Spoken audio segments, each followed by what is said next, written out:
Recognize Mr. Palmer for 5 minutes. I thank the chairwoman. I'll be fairly brief. I have to preside over the House in a few minutes. But Ms. MacCallum, looking at your involvement in this, I really appreciate how this started with SoldierStrong, providing things to the soldiers in the field. Some good friends of mine, son, Lance Corporal Thomas Rivers' sister, started that program and sending everything from sporting magazines to staples, essential things, and they got to the point where her brother would get things and the other guy would say, well, you know, could you share that? And turned into a program called Support Our Soldiers.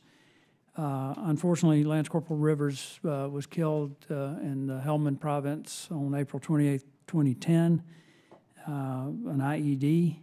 But the program continues and has expanded, and we're having a banquet next Thursday night, the annual banquet. And these programs are incredibly important for morale, but also for the families. That a lot of these guys don't get letters from home, they don't get things from home. So thank you for what you're doing.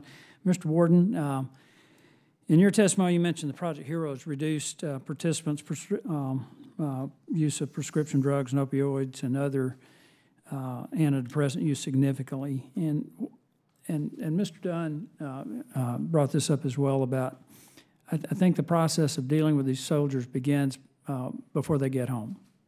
The whole thing about PSTD, all of that begins before they get home.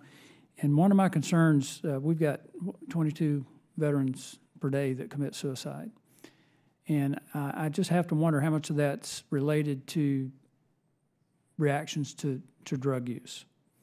And what you're trying to do to reduce the dependence on drugs, I think, Mr. Wordin, could you comment on that, how you think that might help us reduce what I think is an unbelievable tragedy that's occurring every day with veterans?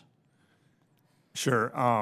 When you look at the report that's going to come out, the risk factors that they looked at, worsening of health status and decline in physical ability, those can be directly related to prescription drug use, particularly when you have over-prescribing of prescription drug use. Mm-hmm. And it's not working, and therefore you start losing hope, and then it starts depression, and then you're on the downhill spiral, and then eventually that's what leads to suicide. So that's where I think the prescription drug use comes into play, is because for doctors, the easiest solution is, here's a pill, this is going to make you all better. Whereas that's not necessarily what's in the best interest of that individual.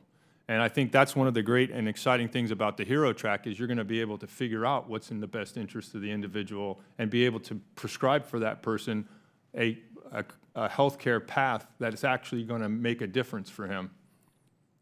Well, thank you. I told Mr. Norman if he would yield to me, I would hold it 3 minutes. I think I came pretty close to that, Mr. Norman, and with that,